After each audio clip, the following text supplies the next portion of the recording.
Welcome back. Welcome back. Judges chapter 9. Yep. So a couple things before we get started. One, follow along with your Bible. Different Bibles say different things, different versions. So follow along with that. Two, if you'd like the notes that we're going off of, that will be a link in the description down below.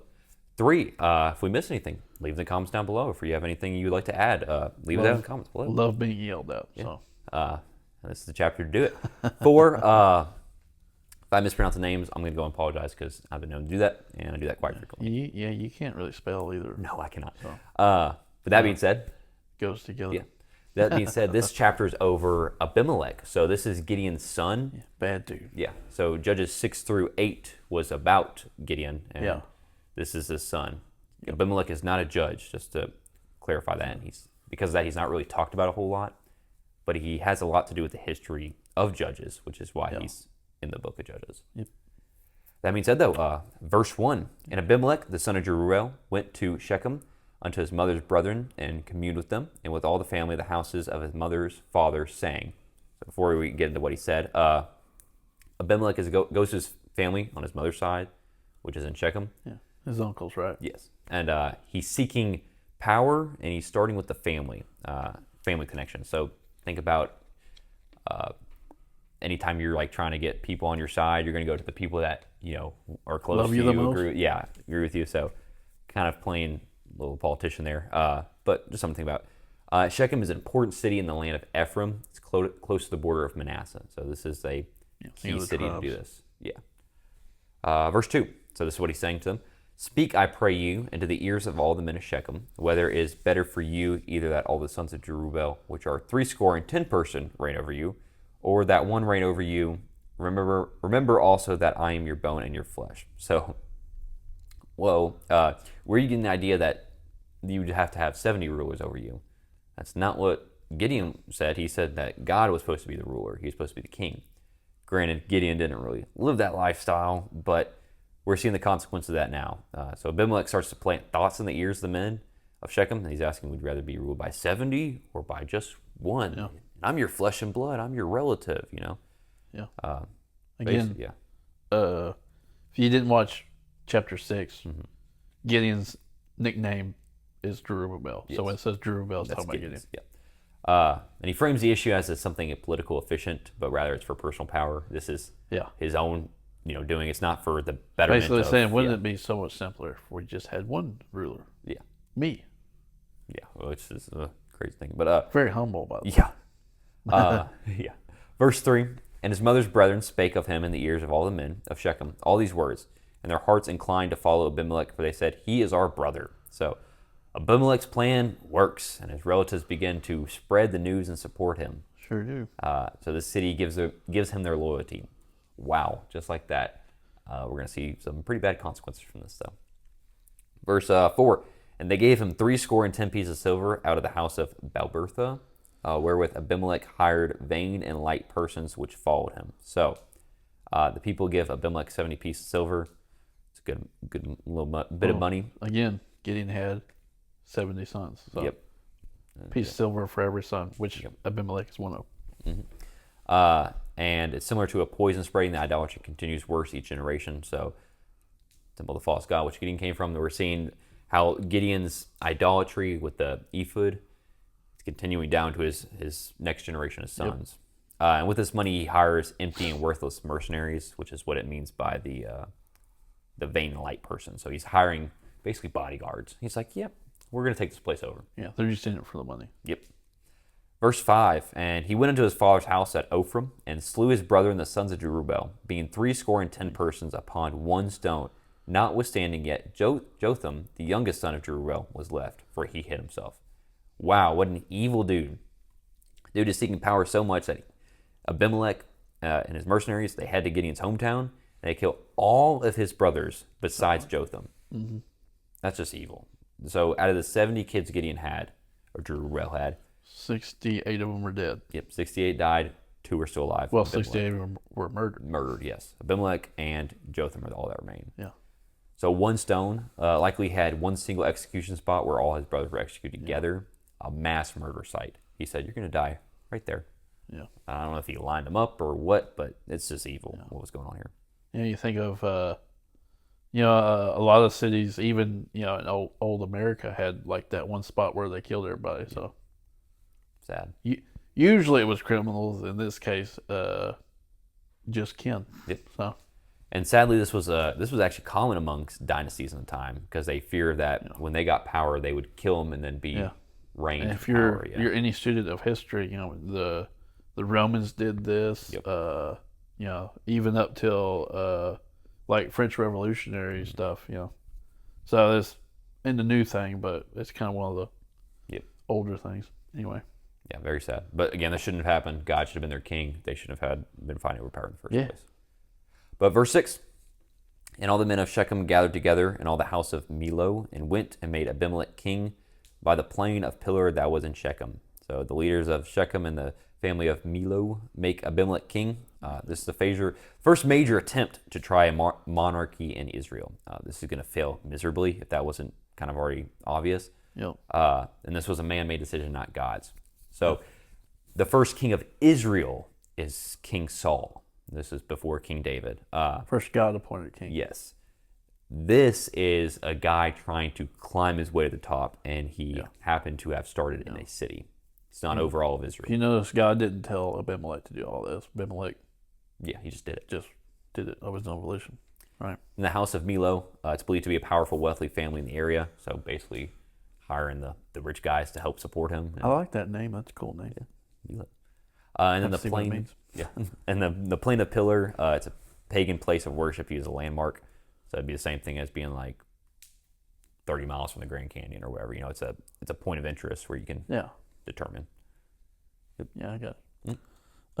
Verse 7, and when they told it to Jotham, he went and stood in the top of Mount Gerizim and lifted up his voice and cried and said unto them, Hearken unto me, ye men of Shechem, that God may hearken unto you. So Jotham hears what happens in the Pillar of the Plains there, and goes up to Mount Gerizim and basically calls out the people to listen to what he's about to say here. And verse 8, the trees went forth on a time to anoint a king over them, and they said unto the olive tree, Reign thou over us. So here in verse 8, Jotham is starting to tell them a parable.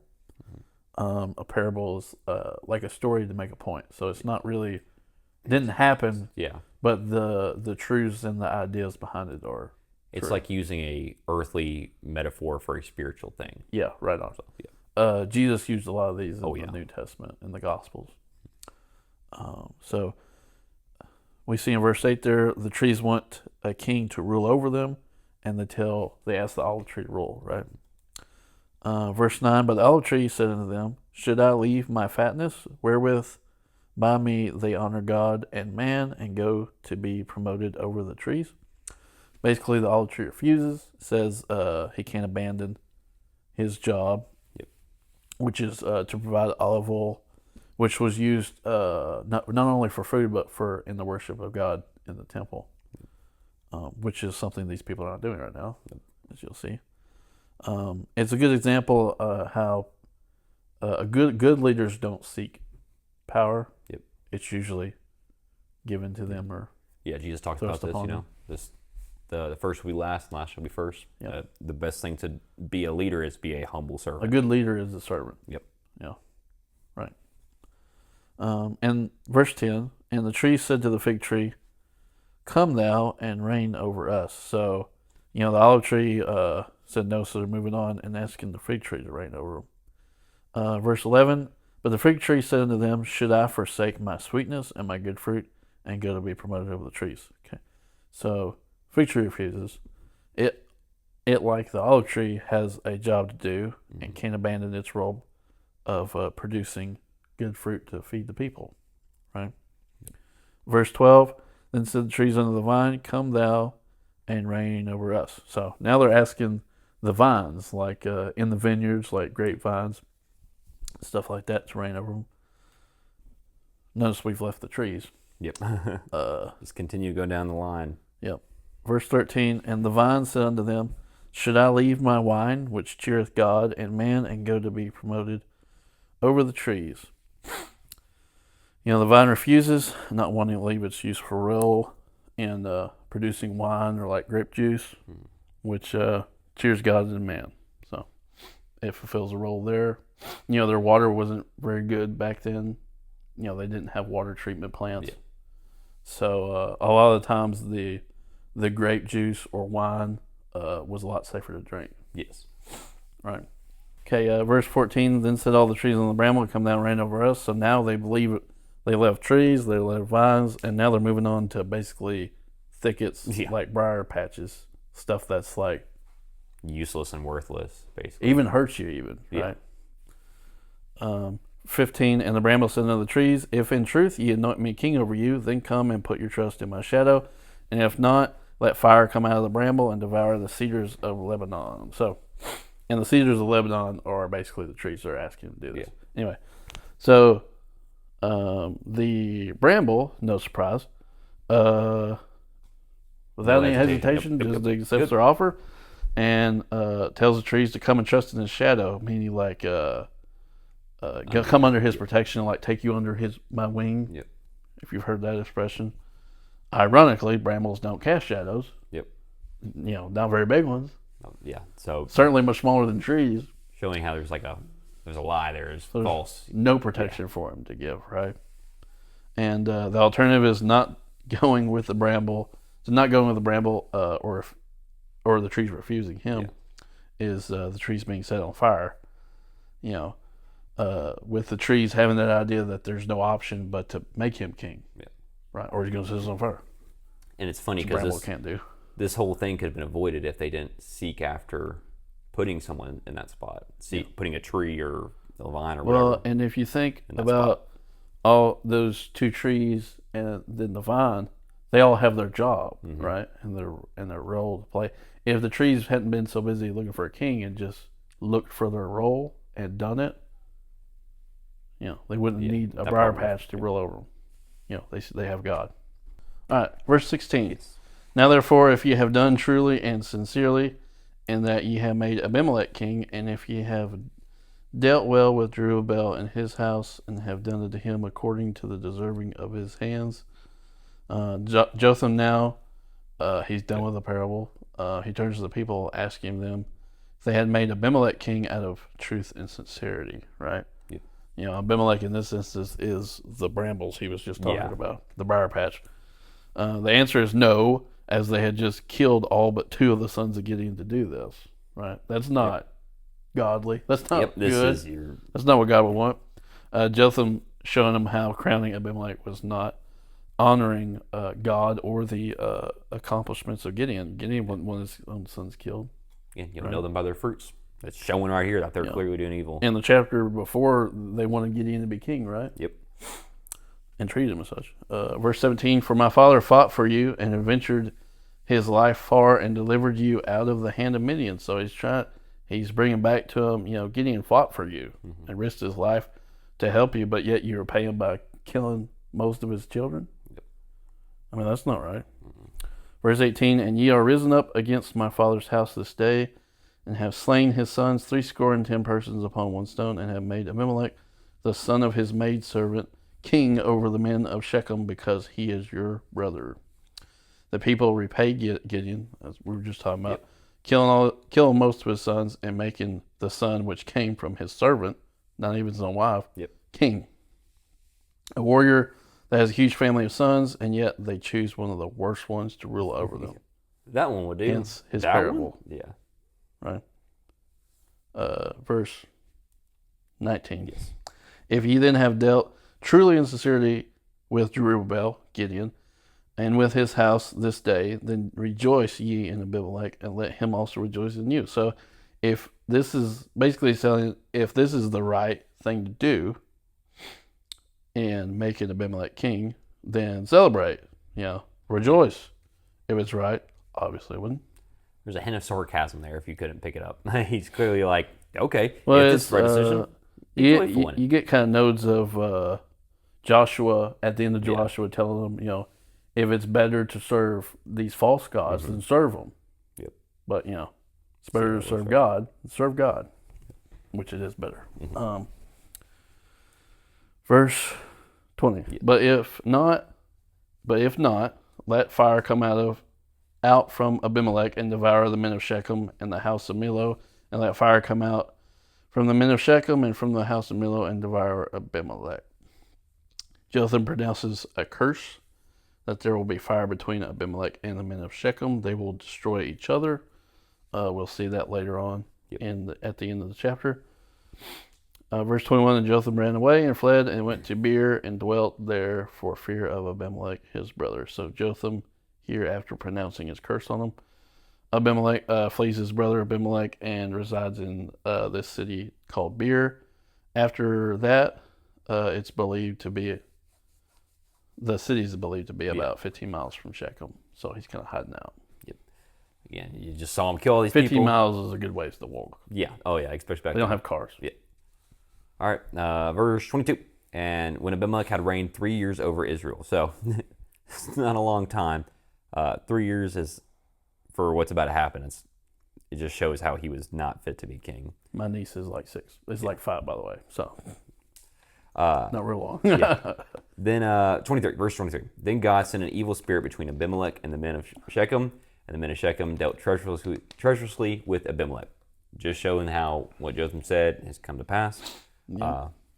They started hating each other. Yeah, God allows for destruction, discord, and betrayal to enter between these men and Abimelech. So, well, and based on what they've done, yep, they're not good men. They're wicked men. Nope. So wicked men usually tend to turn on each other. And this is just showing how God can use evil people. World War II. Yeah, just look how God can use evil people or evil forces for His will, His good. Yeah, He can use what they do for good. Yeah. So even though in the end this shouldn't have happened, God is using this to accomplish it. By now we've talked about Joseph and his brothers. Yep. I mean, what they intended for evil, God used for good and saved thousands of people. So, verse 24, that the cruelty done to the 70 sons of Jerubbaal might come, and their blood be laid upon Abimelech their brother, which slew them, and upon the men of Shechem, which aided him in the killing of his brothers. So this is kind of an example of an eye for an eye. Again, God is the perfect judge. He knows what kind of just and judgment needs to be in place. So this is kind of an example of that. Yep. Abimelech and the men of the Shechem, which helped with the murder, will face an equally hard punishment for the killing. So this is God's justice in action. We're seeing how He is paying it back. You notice Jotham didn't take any vengeance. He let he's letting God do it. Yep, that's all yours. Verse 25. And the men of Shechem set liars and wait for him in the top of the mountains, and they robbed all that came along that way by them, and it was told Abimelech. So kind of silly of them. But the men they're waiting for Abimelech in the mountains. Their liars is like an ambush. It's like a men trap. They're waiting. Yeah. And as they're waiting, they decide to rob people along the path. And of course, Abimelech, being the king, well, they ain't got nothing better to do. According to them, let's go ahead and rob these people. Might as well rob them. I guess. And so word got around to Abimelech. Yeah, sarcasm. Yeah. So Abimelech heard about this. Again, word got around. Verse 26. And Gaal, the son of Ebed, came with his brethren and went over to Shechem, and the men of Shechem put their confidence in him. So a man named Gaal comes with his brothers, and the men of Shechem trust him. So they don't seem to have very good discernment there, because they put Abimelech as king, and now they're putting this guy in a place of authority. After 3 years. Yeah, so must have been a terrible king. Oh yeah. Anyways, verse 27. This is about to get pretty bad. And when they went out into the fields, and they gathered their vineyards, and trod the grapes, and made merry, and went to the house of their god, lowercase g, and did eat and drink, and cursed Abimelech. So still with that pagan worship, but they make wine and have a festival, and as they are eating and drinking, so they're probably drunk at this point, at the temple of their false god, they begin to curse Abimelech. There's just a whole lot of stuff going wrong in that one verse, but just showing you the state of Israel right now. They're gluttons, they're drunk, and they're cursing somebody. And they're in a false god's temple. Yeah. So top of all that. There's a lot of bad going on in that verse, just showing you the state of Israel, though. It's almost like they were having a contest as to how many commandments of the 10 Commandments they could break. Going down the list. And they're planning to murder right now. Verse 28. They almost broke everything. Yeah, just about. Verse 28. And Gaal, the son of Ebed, said, who is Abimelech and who is Shechem, that we should serve him? Is not he the son of Jerubbaal? And Zebul his office? Serve the men of Hamor, the father of Shechem, for why should we serve him? So Galus comes in. Remember, he's new guy to town. He's like, Yep. he opposes and challenges, like, why are we serving under Abimelech or whoever he has in charge? 'Cause Yeah, he's again, not. There's offices. He's not our father. What the heck? Yeah.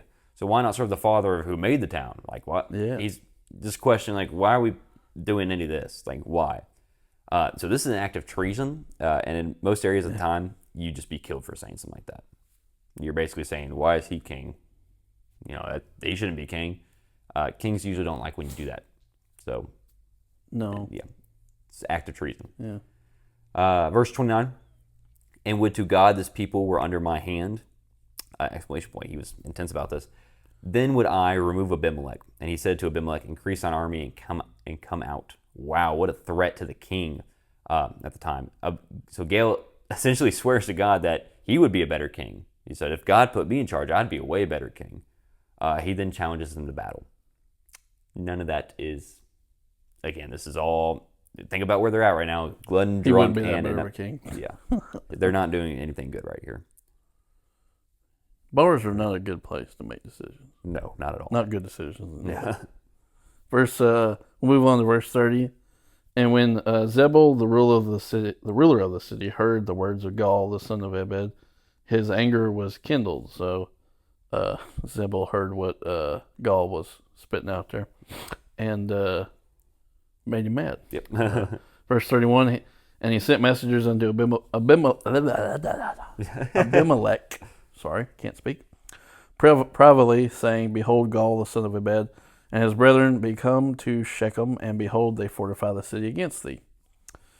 So Zebul informs Abimelech that he's got a rebellion on his hands, and Gaul here is revolting against him and fortifying Shechem, so that he can't have it Tension's anymore. getting high.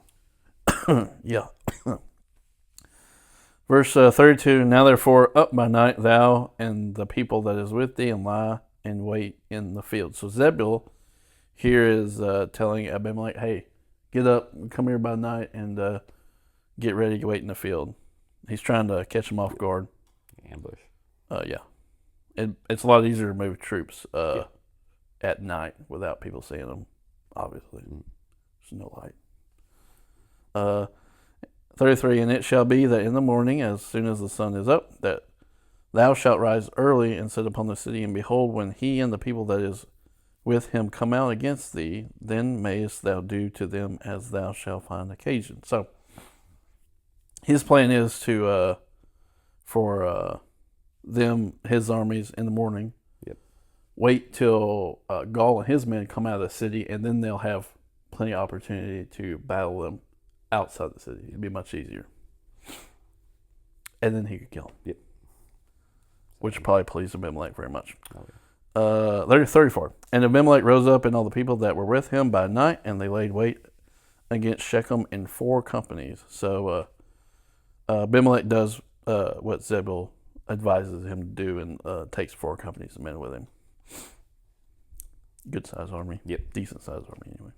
For the areas. 35. And Gaul, the son of Ebed, went out and stood in the entering of the gate of the city, and Abimelech rose up, and the people that were with him from lying in wait. So Gaul heads out by the entrance of the city. He's looking out over the field here. And, Abimelech, when he sees that, rises up his army, and they start heading down the mountain towards his valley. 36. And when Gaul saw the people, he said to Zebul, Behold, there come people down from the top of the mountains. And Zebul said unto him, Thou seest the shadow of the mountains as if they were men. So Gaul sees this army advancing on him. He goes, Hey, Zebul, there's like these dudes coming at us. And Zebul's like, you're just seeing things, man. It's just shadow. Not the smartest decision to be making there. Like, it's not a threat. It's just shadows. Well, I mean, this dude is betraying him. Yeah. If you hadn't caught that by now. Spoiler alert, sorry. 37, And Gaul spake again and said, See there come people down by the middle of the land, and another company come along by the plain of Meoninum. So Gaul's like, no, that's an army coming after me. Yeah. He's probably pretty surprised to find that Be like, oh. the next morning. But yeah, 38. 38. Okay. Then said Zebul unto him, Where is now thy mouth, wherewith thou saidst, Who is Abimelech, that we should serve him? Is not this the people that thou hast despised? Go out, Yeah. I pray now, and fight with him. So he's like, dude, it's not that's the guy who you were talking about last night. Yeah. That you shouldn't rule over him. Go do You should it. go out Yeah. fighting, man. He's basically like instigating the Yep. whole thing, like try. And if you look back at what he told Abimelech, he's trying to get this dude killed, Oh yeah. right? So he's like poking the bear, just like, come on, get him, get it, Go get get him. him.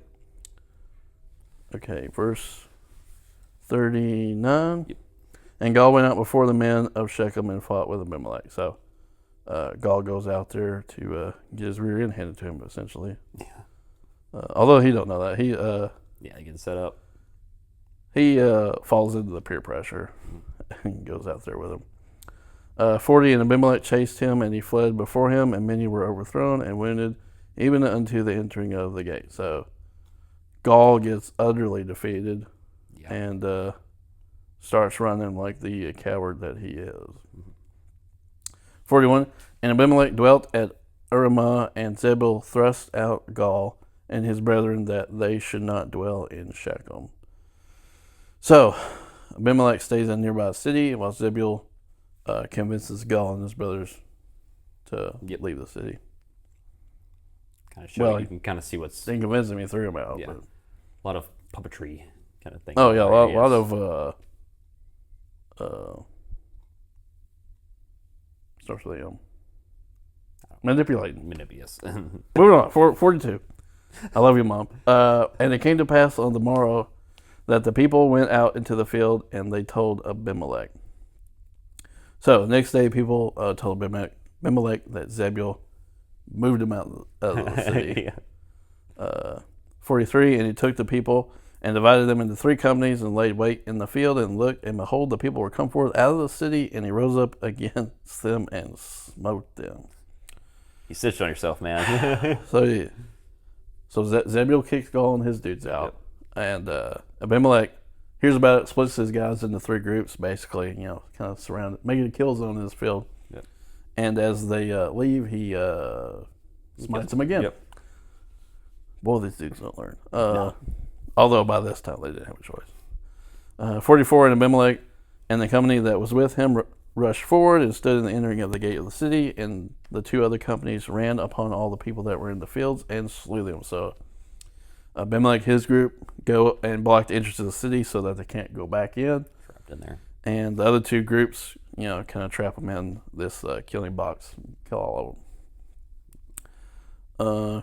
45, and Abimelech fought against the city all that day, and he took the city and slew the people that was therein, and beat down the city and sold it with salt. So this dude's trying to send a message. Yeah. He kills everybody in the city. Yep. Kills the people inside without any mercy. Kills men, women, children, and then he sows the city with salt, which means nothing can grow there anymore. Because as we know, salt is also a weed killer. Full destruction. He wants the whole thing to be gone. Yeah. Think about in the Civil War, American Civil War. Mm-hmm. You ever heard of Sherman's March into the Sea? I believe so. A Union general, Yes. General Sherman, he basically burned down the state of Georgia from the top all the way to the ocean. Rough. Utterly destroying it. Yeah. So they had to rebuild it. But so this is what this dude's trying to do to the city. He's trying to just Send a message. don't want anything alive in there. That's not where the ruthless killing ends, though. Verse 46. And when all the men of the tower of Shechem heard that, they entered into a hole of the house of the god Bertha. Well, remember how Gideon said, Gideon's dad said, go plead to your plead to gods. Baal, yeah. You're about to see what happens when you do let that. Baal plead for Yep. himself. Yeah. So the remaining leaders hear what Abimelech is doing, and they hide in the tower of this false god that they worship. And we're going to see how that works out for them. Verse 47, and it was told Abimelech that all the men of the tower of Shechem were gathered together. So Abimelech gets told this, and he's like, oh, so they're all hiding in one place? All of them? Yeah. Together? Perfect. Verse 48. No. And Abimelech got him up to Mount Zalamon, he and all the people that were with him. And Abimelech took an axe in his hand and cut down a bow from the trees, and took Yeah, it. like a, I can't tell you. I'm sorry. And took it and laid it on his shoulder, and said to the people that were with him, "What ye have seen me do, make haste and do as I have done." So copy what I've done. Yeah. So like that bough of that tree, it's like a limb or like Yes. something you put on a brush pile if you're about that. About to say, we're about to figure out it's very flammable. So he goes to a nearby mountain with a small army. There he cuts down part of a tree and carries it, telling his men to do the same. So they're about to get a lot of wood. They're cutting limbs off trees. I can only imagine what they're about to do with this. So continue on, verse 49. Seen Braveheart? Yeah. That's what they're about to do. Verse 49. And all the people likewise cut down every man his bow, and followed Abimelech, and put them to the hold, and set the hold on fire upon them. So all the men of the tower of Shechem died also, about 1,000 men and women. Yes, that's pretty bad. Yeah. So the men copy him. They bring wood to the temple. They set it on fire, killing about 1,000 men. They basically made a brush pile. Yeah. Around this thing and set it alight. They lock themselves in there, so they're trapped, and then they catch it on fire. Yeah, it's a pretty bad deal. Yeah. I wouldn't want to go like that. Yeah. It just shows you how wicked he is. Oh yeah. He doesn't care that there's women, probably children in there. He just wants to kill them all because of what one dude said. Yep. Right. Move on, verse 50. Then went Abimelech to Thebez and encamped against Thebez and took it. So he goes to Thebez, which is 10, 12 miles away from Shechem, and takes that city just because he can. Verse 51, but there was a strong tower within the city, and thither fled all the men and women and all they of the city, and shut it to them and got them up to the top of the tower. So they basically did the same thing. They see what's going on here. They did the same thing the people of Shechem did. Yep. And locked themselves in this tower and got to the top of it. Verse 52. And Abimelech came unto the tower and fought against it and went hard under the door of the tower to burn it with fire. So he's planning on doing the same thing he just did in Shechem, right? He's going to light this thing on fire. Which means it's probably made of wood, not stone, or something like that. Something flammable. Yep. 53. And a certain woman cast a piece of a millstone upon Abimelech's head, and all to break his skull. So, ouch. As he's attempting to burn everybody alive, a woman throws a millstone, or drops a millstone. You can't throw a millstone. Big rock. A piece of a millstone, which that's still a pretty big rock, onto his head. If you don't know, a millstone is what they use to grind corn, wheat, turn it into flour. Just think of a big circular rock, in a sense. It's what they used to back in the day for all them younger people. Have you seen like water mills where they turn the big shaft and there's a big stone grinding? Yep. Yeah, that's how old people used to make flour. Yeah. For all the kids. Older people, you kind of remember that, I'm sure. But a piece of that fell on his head. yeah, just a chunk of it. It's a really big stone. You can't lift all of it, but she took like a piece of it. And it didn't kill him instantly. No, it cracked his skull open though. Apparently. Yeah. Ironically, you think back when he slew his brothers, he executed them all on one rock. Well, he was killed with one rock. Yep. He's gonna die from a piece of a rock. Yeah. So again, God's got a sense of humor. He's also very about it. Yeah. He's very just. That's God's justice anyway. Yes. Which is why, take a leaf page out of Jotham's book. Let God take vengeance and take care of it.